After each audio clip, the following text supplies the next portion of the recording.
একটা ছোট শহর ছিল। ওই শহরে একটা সুন্দর বাগান ছিল। ওই বাগানে অনেক সুন্দর সুন্দর গাছপালা লাগানো ছিল। ওই গাছপালাতে অনেক আজব মতো কিন্তু সুন্দর ফুল লাগা ছিল। ওই ফুল এত সুন্দর ছিল যে বলার নেই। আর যেই একবার সেগুলো দেখে নেয় তো দেখতেই থাকবে। আর ওই ফুলগুলোর সুগন্ধ এত অপূর্ব ছিল যে কেউ একবার ওকে শুঁকে নেবে তো তার প্রেমেই পড়ে যাবে। একদিনের কথা, মঞ্জুলা নামের একটি স্ত্রী নিজের বর বিজয়কে সেই বাগানে যেতে বলে। শুনেছি এখানে পাশেই একটা সুন্দর বাগান আছে। ওই বাগানের সবাই অনেক প্রশংসা করে। আমার অনেক ইচ্ছে আছে ওই বাগানে যাওয়ার। কেননা আমরা ওই বাগানটাকে দেখতে যাই আর আমাদের আর বাচ্চাদের একটু ঘোরা হয়ে যাবে। হ্যাঁ বাবা, চলো না বাগান দেখতে। ঠিক আছে, তোমরা সন্ধেবেলায় তৈরি থেকো, আমরা সন্ধেবেলায় বাগান দেখতে যাব। তারপর যেই সন্ধে হয়, আরে বাচ্চারা, তোমরা তো আগের থেকে তৈরি, তোমাদের মা কোথায়? আরে আমি তো এখানে। বলো তো আমি কেরম দেখাচ্ছি? তুমি তো এমনিতেই সুন্দরী, আর এটা বলার দরকারই নেই। মঞ্জুলা লজ্জা পেতে পেতে, তুমিও না, যা বলো। চলো না বাবা, আর কত দেরি করবে? হ্যাঁ হ্যাঁ, চলো চলো চলো। তারপর সবাই বাগান দেখতে চলে যায়। আর যেই ওরা বাগানের ভেতরে যায়, আ আ কত সুন্দর বাগান! আমি এরম বাগান আগে কোনোদিন দেখিনি। সত্যিতে অনেকই সুন্দর বাগান, আমিও এরকম বাগান জীবনে কোনোদিনও দেখিনি।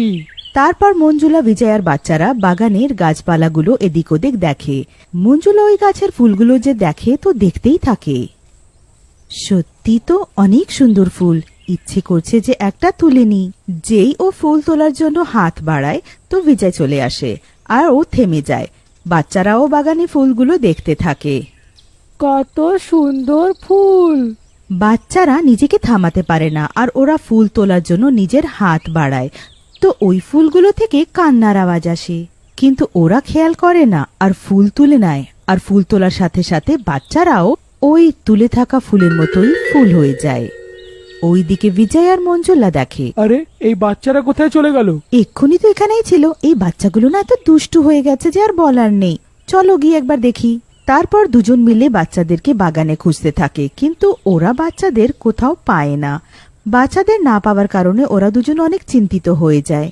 শোনো গো, বাচ্চারা তো এখানে কোথাও নেই। জানি না আমার বাচ্চারা কোথায় চলে গেল। বিজয় আর মঞ্জুলার বাচ্চাদের খুঁজতে খুঁজতে সন্ধে হয়ে যায়, কিন্তু ওরা বাচ্চাদের কোথাও খুঁজে পায় না। তারপর ওরা বাড়ি ফিরে আসে। তারপর যেই সন্ধে হয় ওই বাগানে একটা ভয়ানক ভূত ঘুরতে থাকে। আমার বাগান এইটা, একে যে ক্ষতি করার চেষ্টা করবে তার এরকম অবস্থাই হবে। তারপর ভূত এক এক করে সব বাচ্চা আর লোকেদের কাছে যায় যাদের ভূত ফুল বানিয়ে দিয়েছিল। কিরম লাগছে তোমাদের? মজা আসছে তো? আমাদের ছেড়ে দাও, আর আমরা কোনোদিন এরম করব না। আমাদের ক্ষমা করে দাও। এখন তোমাদের সবার এটাই শাস্তি। তারপর যেই সকাল হয় ভূত বাগান থেকে চলে যায়। আর প্রতিদিনের মতো আজও লোকেরা ওই বাগানকে দেখতে আসে। বাহ বাহ, কি সুন্দর বাগান এইটা! সত্যি কথা, কিন্তু মানতেই হবে এটা। ওই সব লোকেরা এদিক ওদিক ঘুরে বাগান দেখতে থাকে। আর তখনই ওর মধ্যে একটা মহিলার নজর একটা ফুলের উপর পড়ে, যেটা অনেক সুন্দর আর আজব ছিল।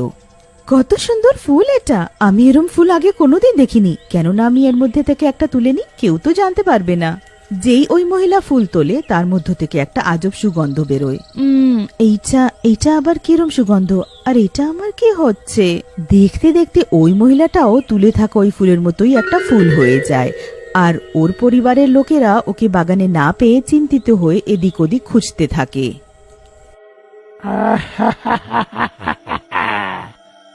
আরো একটা শিকার। আস্তে আস্তে এই তোলা ফুলের জায়গায় নতুন ফুল লাগবে। সেটাও মানুষের। কিরম লাগছে তোমাদের এইখানে ফুল হয়ে? হ্যাঁ, আমাদের ফুল বানিও না, আমাদের ছেড়ে দাও, আমাদের মানুষ বানিয়ে দাও। এখন এরকমই থাকো তোমরা ফুল হয়ে, তবেই তো বুঝতে পারবে কিরম লাগে ফুল হলে। তারপর কিছুক্ষণের মধ্যেই সকাল হয়ে যায়। ভূতও এখান থেকে চলে যায়। এইরম ভাবে প্রতিদিন ওই বাগানে কেউ না কেউ ঘুরতে আসতো, আর যদি কেউ ফুল তুলে নিত তো সেই মানুষটা তুলে থাকা সেই ফুলের মতোই ফুল হয়ে যেত। এখন তো এই খবর সারা শহরে ছড়িয়ে গিয়েছিল, আর শহরের লোকেরা নিজেদের মধ্যে কথা বলতে থাকে। আরে তুমি কিছু শুনেছো?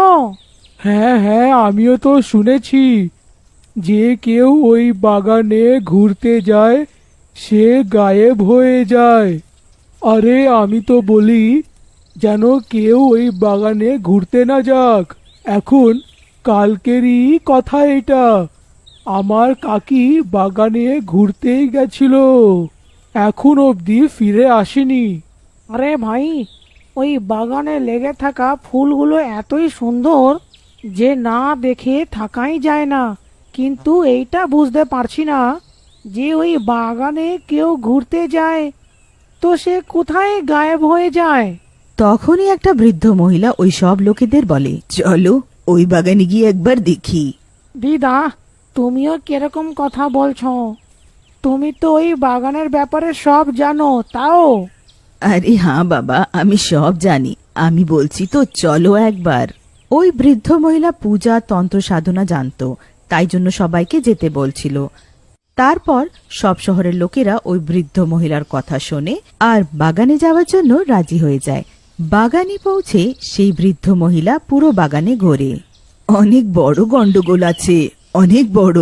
শহরের লোকেরা ওই বৃদ্ধ মহিলাকে জিজ্ঞেস করে, দিদা, কি হয়েছে? কি গন্ডগোল, কিছু তো বলো। কেউ এই ফুলগুলোকে না হাত লাগাবে আর না তুলবে। আম্মা, কিন্তু কেন? যেটা বলা হচ্ছে সেটাই করো, ব্যাস।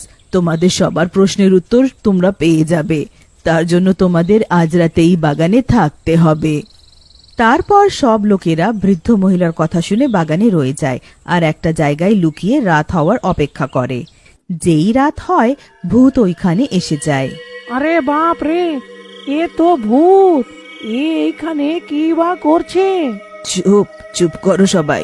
ভূত এক এক করে সব ফুলগুলোর কাছে যায়, আর যারা ফুল আর গাছপালাগুলো তুলেছিল তারা নিজের আসল রূপে ফুল আর পাতার জায়গায় লাগাছিল আর অনেক জোরে কাঁদছিল। আমাদের ছেড়ে দাও, আমরা আর কোনো দিন এরম ভুল করব না। তুমি তো তখন বুঝতে পারবে যখন তোমাকে কেউ তুলবে। এটাই হলো তোমাদের শাস্তি। ছেড়ে দাও এই নিরীহদের। আর তুমি এদের ফুল পাতা কেন বানিয়ে রেখেছো? কে তুই?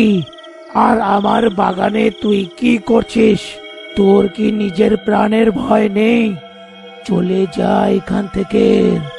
তুই এদের সাথে এরমটা কেন করছিস? এরা তোর কি ক্ষতি করেছে? আমি এই বাগানটাকে পাহারা দিই। আমারও মৃত্যু অক্সিজেন না পাওয়ার কারণে হয়েছিল। আর তুমি কি জানো না যে করোনা নামের মহামারী ছড়িয়ে আছে? করোনা অসুখে অক্সিজেন না পাওয়ার কারণে কত নিরীহ লোকেদের প্রাণ চলে গেল। তাও কি এরা বুঝতে পারছে না যে গাছপালা ফুল না তুলতে হয়? তুমি কি জানো না যে দিনের পর দিন অক্সিজেনের কত অভাব হয়ে যাচ্ছে? মানুষ মরে যাচ্ছে অক্সিজেন ছাড়া। বরঞ্চ তোমাদের সবাইকে নিজের নিজের বাড়িতে গাছপালা ফুল লাগানো উচিত, যাতে হাওয়া বাতাস ভালো হয়। ছেড়ে দাও এদের, এখন থেকে এরা কোনোদিন এসব করবে না। ভূত যেই মানুষদের ফুল বানিয়ে দিয়েছিল ওরা সবাই তার কাছে ক্ষমা চায়। ভূত বাবা, আমাদের ক্ষমা করে দাও, আমরা আর কোনোদিনও গাছপালা তুলবো না। আমাদের ক্ষমা করে দাও, আমাদের ক্ষমা করো। ভূত মশাই, আমাদের ক্ষমা করে দাও, আমরা আর কোনোদিন গাছপাতা তুলবো না।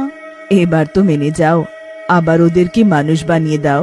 একটাই শর্তে আমি এদের আবার মানুষ করে দেব, যদি এরা নিজের নিজের বাড়িতে গাছপালা লাগায়। হ্যাঁ, আমরা সব নিজের নিজের বাড়িতে সব জায়গায় গাছপালা লাগাবো। ভূত যেই মানুষদের গাছপালা বানিয়েছিল ওদেরকে সে আবার মানুষ বানিয়ে দেয়। মানুষ হওয়ার সঙ্গে সঙ্গে সবাই ভূতের ধন্যবাদ জানায়। বুড়িও নিজের মন্ত্রশক্তি দিয়ে সেই ভূতটাকে মুক্ত করে দেয় আর ওই ভূত ওখান থেকে চলে যায়।